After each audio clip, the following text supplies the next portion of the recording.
I would be lying if I didn't say how refreshing it was to see a movie that um, had good acting, writing, directing, also had a very believable story. And it had a few truth drops in that story. And I kind of like that.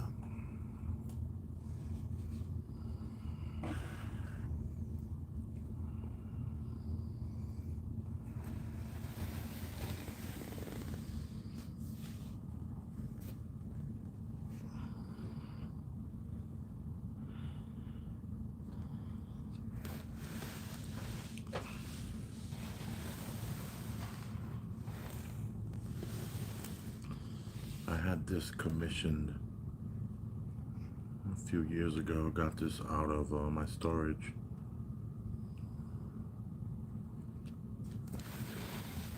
It's LJ.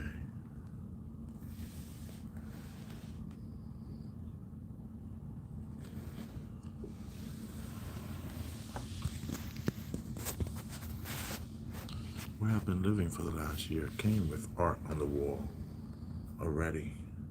But then I had to add this, being that I became a resident here. I added this big piece.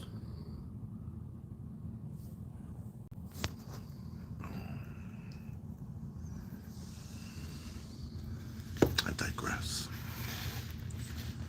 But I will say that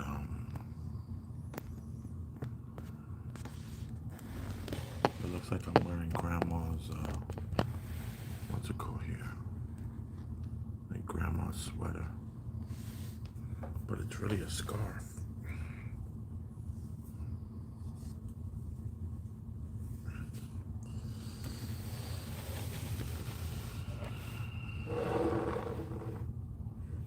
That looks good. I'm whispering because everyone is sleeping. But I will say this.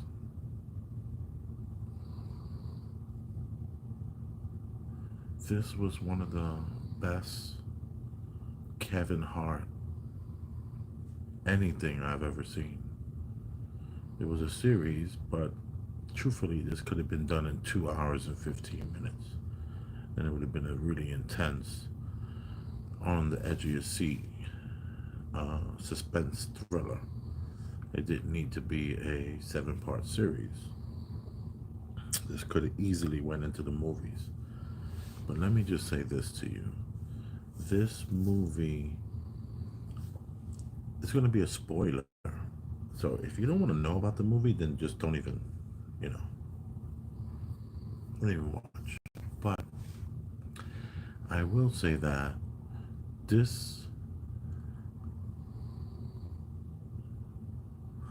where do I start?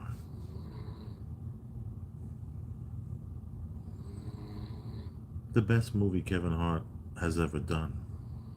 The best acting he's ever done.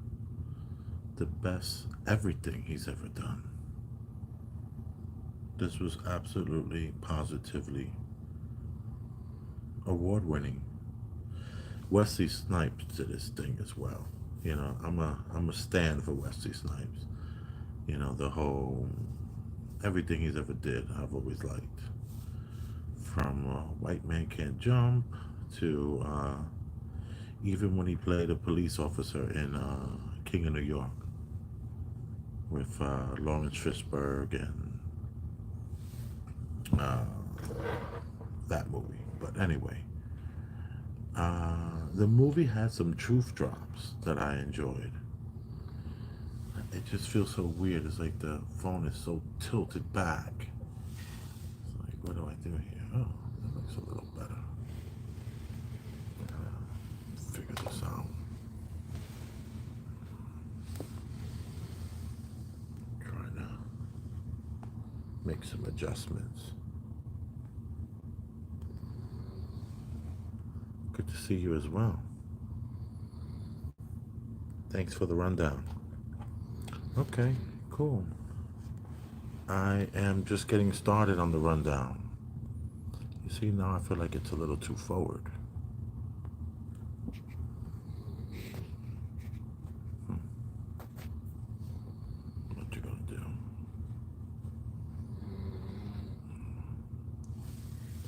So now we have this movie where this guy goes to his hometown, and then what do you do when you're a star comedian and you go to your hometown and you're on tour?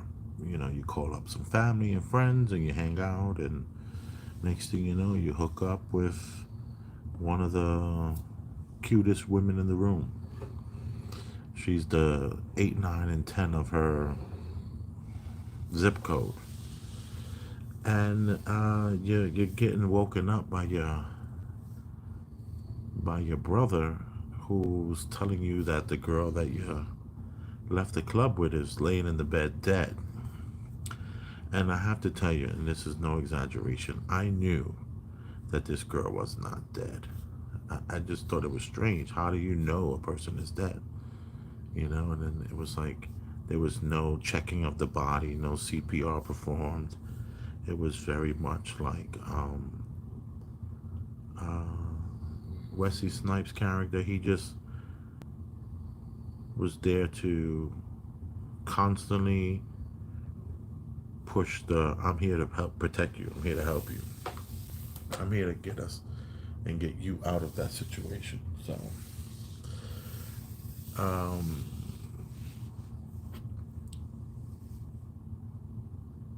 and then we meet this character, Ari, and Ari is played by a guy who I really enjoyed watching him work.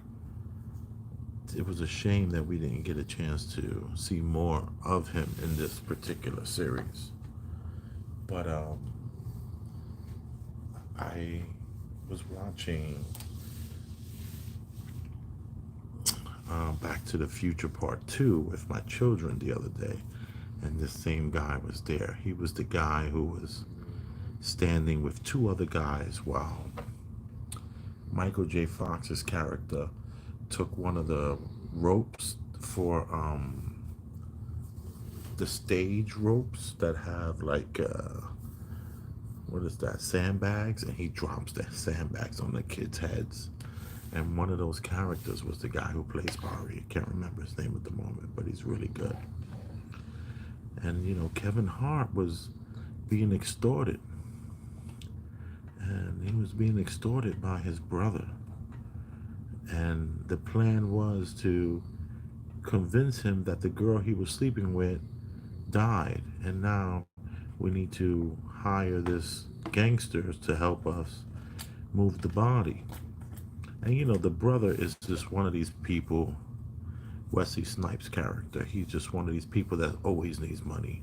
It's always a problem. There's always gonna be like, you know, I need more. You know, that 50 grand you gave me didn't work. And you know, that's what it's always like that. Whenever you make money, your family is always just needing and needing, and they just feel like you got it. You got it. You got more money coming in. You know, what's the big deal? So I understand. I have my family, they come at me from many different directions, all needing something. And they all starts with, you know, 500.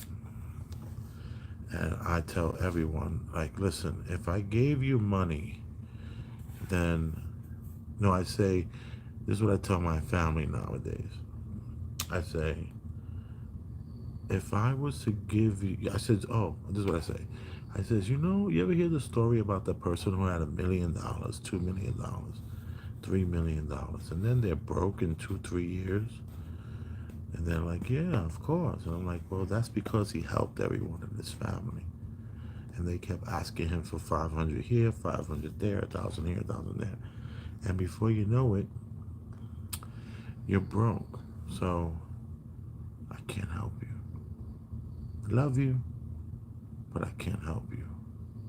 I got too much going on here, you know? So I understand the brother that Kevin Hart is talking, that's dealing with. You know, the Wesley Snipes character is very typical. And then there's always a restaurant, there's always a bar, there's always a club. There's never a family member who needs to utilize the money in an investment. It's always just, you know, money so that they can show how great their life is. It's like, I know Instagram is a problem and people are pretending to live a certain way. And before Instagram, they were living like, they were acting like that too. They were a problem. And all I'm saying is that I get the brother aspect and how, like the only time you deal with these people is when you're in town. And Wesley Snipes' character knew that. He knew that his brother only really deals with him when he comes into town. So while he's in town, he needs to get as much out of him as possible. And I know that in the movie they say that he owes some gangsters like 600K. So I'm thinking, if you owe 600K, how much was that really? And why would you need 600K from gangsters? It's kind of crazy. It's like gangsters, when they come into your business, they're not really lending you any money. If anything, they'll help you get like lines of credit so that you can, get a bunch of liquor and stuff like that. And then you'll owe like 100 grand worth of liquor. And then you get furniture for them, and then you owe like 100,000, 200, and just furniture. And I never really know about the bar or restaurant owner who borrows money, and 600K is just astronomical for a small mom and pop restaurant bar. The only way that really would happen is if you were like a degenerate gambler and they allowed you to just like, they just kept giving you money and the interest is just insane. So you got, you know, 200K in credit and you can't pay them back because now that 200K is like 400, 500K, which, for TV, I guess that makes sense. But in the small world and what I know about the bar business that I was in for almost 19 years of my life, I don't know about this scenario. But for the movie, it was cool. So this this true story series has Kevin Hart dealing with this gangster, the Ari character. And Ari, he decides to not pay Ari. He's like, you know what? I'm not going to pay. In his mind, he said that. And what he did was he strangled Ari. And that scene was an amazing scene. It was almost like the scene in Old Country for No Men. Old Country for something. And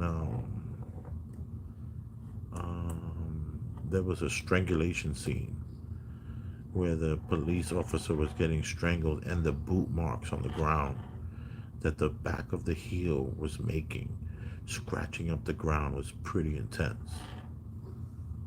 And this was similar to that, to see this man's Gucci shoes scratching up the carpet as he was trying to fight back Kevin Hart from strangling him. And Kevin Hart did an amazing job. It was very believable, very realistic. It was very, very intense. And what I liked about that scene was how his phone rang and his son calls him and says, "Dad, I was having a bad dream." And he talked to his son for a few minutes right after killing someone. And now he was trying to keep his composure together while speaking with his son, who just suffered from a bad dream. And I would call that consciousness. I would call that a truth drop.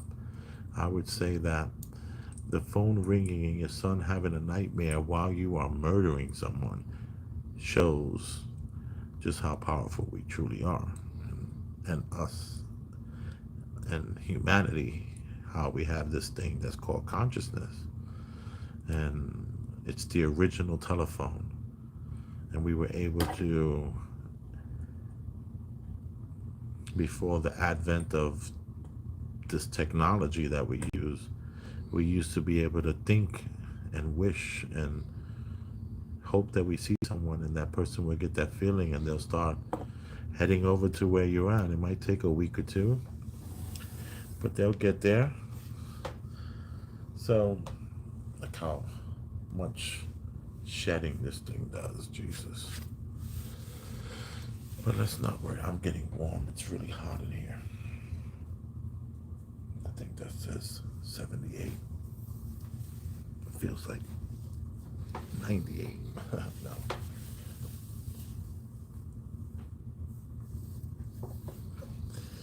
No. So the movie had a few truth drops. Another truth drop was the woman that was part of his like entourage, so to speak.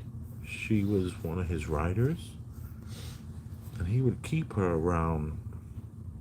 And the interesting thing about that was he wouldn't use her jokes. She would write him jokes every day, and she was basically his muse, someone that he found off of YouTube, snatched her up, put a lot of money in her pocket, and then had him riding with him everywhere. And she would be the muse that was necessary for him to shoot down and never, keep her wanting and hoping and begging and praying in her heart for more and never get it. And that was her role. And that was a really big truth drop. Because this guy's not even using her jokes. He just uses the essence of her and her frustration to succeed and feel better about himself. Such a truth drop when it comes to that world. Um, there was a couple. So we have the phone call by the son that to me represented consciousness. We have this muse type writer who is riding along. Then we have the brother who is very atypical user, you know, leech, but does of course love his brother, and at the end was willing to stand and take a bullet for his brother. And that ending scene was unlike anything I expected, whereas I knew the girl wasn't dead. I was like, this is BS. And I also like the scenes where Wesley Snipes was trying to get rid of the body and was unable to even muster the heart to try to chop the body up. And that was a great scene. Wesley Snipes, he had great scene after great scene after great scene. He was it was the little things, the little body languages, his movements were so great. Would I recommend this? Absolutely. This was by far Kevin Hart's best work, best acting. I mean, hands down, this was his best work. Wesley Snipes, he also did a phenomenal job. Everyone did pretty good.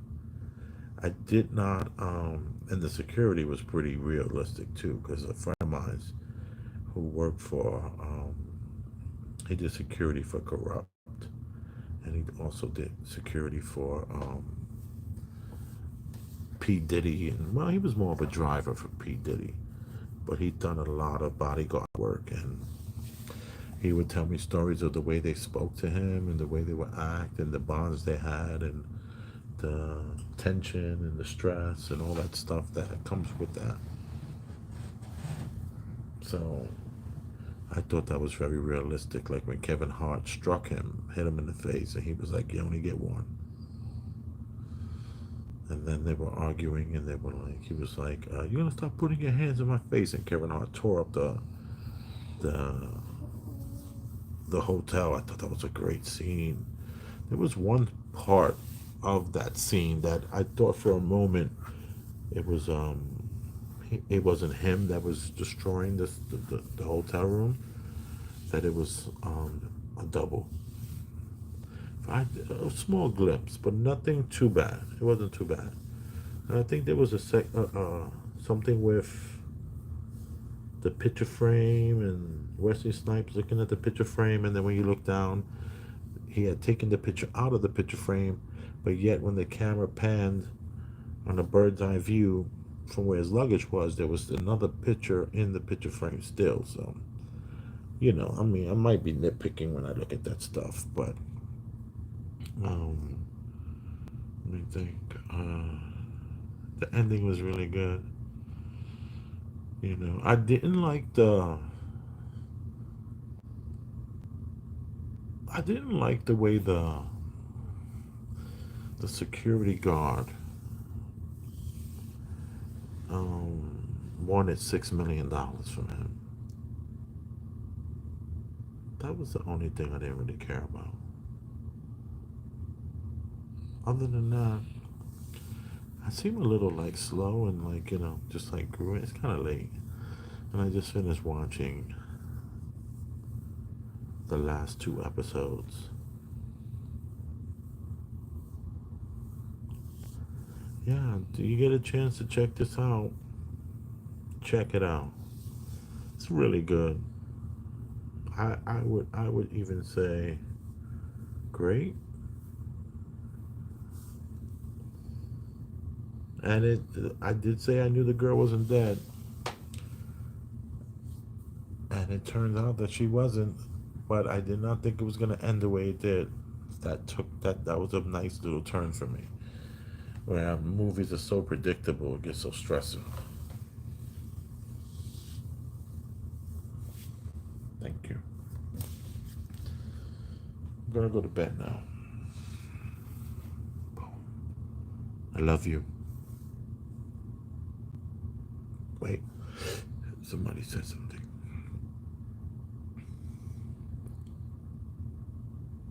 Anthony, you're so correct. He says, I agree that Kevin Hart showed another side of his acting, which I feel makes me look at him in a different level. Very good. I agree.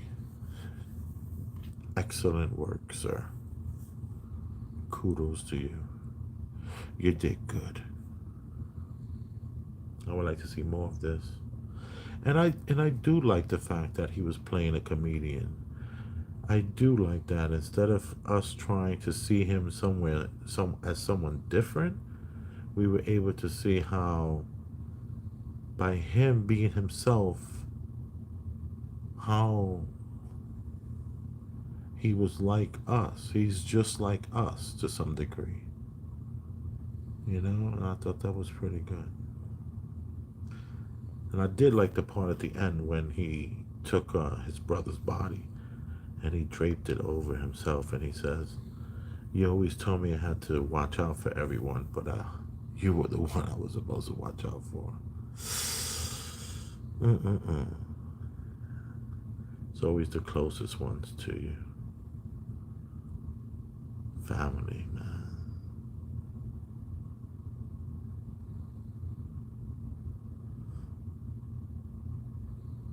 Thank you for tuning in.